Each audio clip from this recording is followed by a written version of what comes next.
এর আগে চট্টগ্রামের পোলো গ্রাউন্ডে নির্বাচনী জনসভায় পরিবর্তনের জন্য ধানের শীষে ভোট চাইলেন তারেক রহমান। ক্ষমতায় গেলে মানুষের নিরাপত্তা নিশ্চিত করার পাশাপাশি দুর্নীতির টুটি চেপে ধরারও অঙ্গীকার করেন তিনি। এ সময় তিনি বলেন, কৃষক বাঁচলে দেশ বাঁচবে। একই সাথে চট্টগ্রামকে দেশের বাণিজ্যিক কেন্দ্রে পরিণত করার প্রতিশ্রুতিও দেন তিনি। শফিকুল হকের প্রতিবেদন।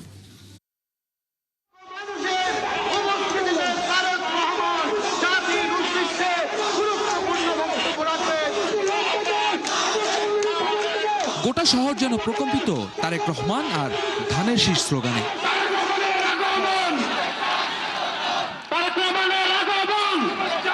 দু দশকেরও বেশি সময় পর চট্টগ্রামের মাটিতে নির্বাচনী জনসভায় তারেক রহমান সভাপত। এই জনসভা ঘিরে নেতাকর্মী ও সমর্থকদের উচ্ছ্বাস ছিল বাঁধভাঙা। আরএফএল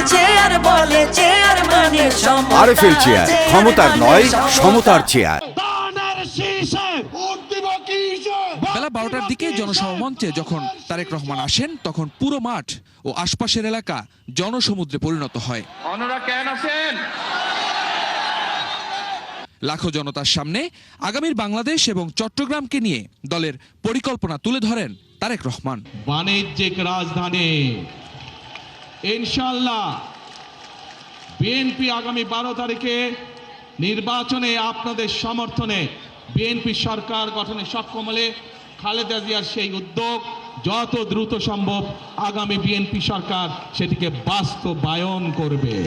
জনগণের ভোটে রাষ্ট্র ক্ষমতায় গেলে একটি সুখী, সমৃদ্ধ ও মানবিক রাষ্ট্র গঠনের প্রতিশ্রুতি দেন বিএনপি চেয়ারম্যান। পরিবর্তনের জন্য ভোট চান ধানের শীষে।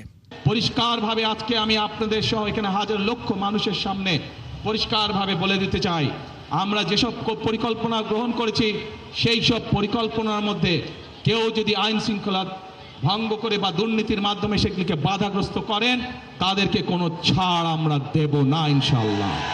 পাহাড় ও সমতলের সবাইকে নিয়ে প্রত্যাশিত দেশ গড়ার প্রতিশ্রুতিও দেন তারেক রহমান। আমাদের প্রতিদ্বন্দ্বী দল যারাই হোক না কেন, আমরা তাদের সম্পর্কে আপনাদেরকে হয়তো অনেক কথা বলতে পারি, তাদের হয়তো অনেক দোষ ত্রুটি তুলে ধরতে পারি, কিন্তু তাতে কি জনগণের কোনো উপকার হবে? কি ভাই, আমরা যদি সমালোচনা করার স্বার্থেই যদি সমালোচনা করি, দেশের সাধারণ মানুষের কি তাতে কোনো উপকার হবে? উপকার হবে না। আমরা যদি শুধু সমালোচনা করার অর্থে শুধু সমালোচনাই করি, দেশের মানুষের পেট ভরবে? পেট ভরবে না।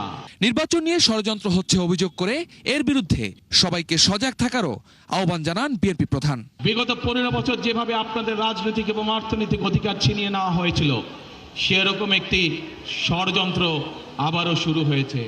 আপনাদের প্রতি আমার আহ্বান, এই ষড়যন্ত্র সম্পর্কে সকালে সজাগ থাকবেন, সতর্ক থাকবেন, যাতে আবার আপনাদের অধিকার কেউ ছিনিয়ে নিতে না পারে। বক্তব্য শেষে এই অঞ্চলের ধানের শীষের 21 প্রার্থীকে পরিচয় করিয়ে দেন তারেক রহমান। দীর্ঘ রাজনৈতিক ক্যারিয়ারে প্রথমবারের মতো প্রার্থী হয়ে জাতীয় সংসদ নির্বাচনে অংশ নিচ্ছেন তারেক রহমান। চট্টগ্রামের এই ঐতিহাসিক মাঠে নির্বাচনী জনসভায় আগামীর বাংলাদেশ নিয়ে তার দলের নেওয়া পরিকল্পনার চূড়ান্ত রূপ দিতে ধানের শীষে ভোট চাইলেন বিএনপি চেয়ারম্যান। শফিকুল হক, ৭১, চট্টগ্রাম।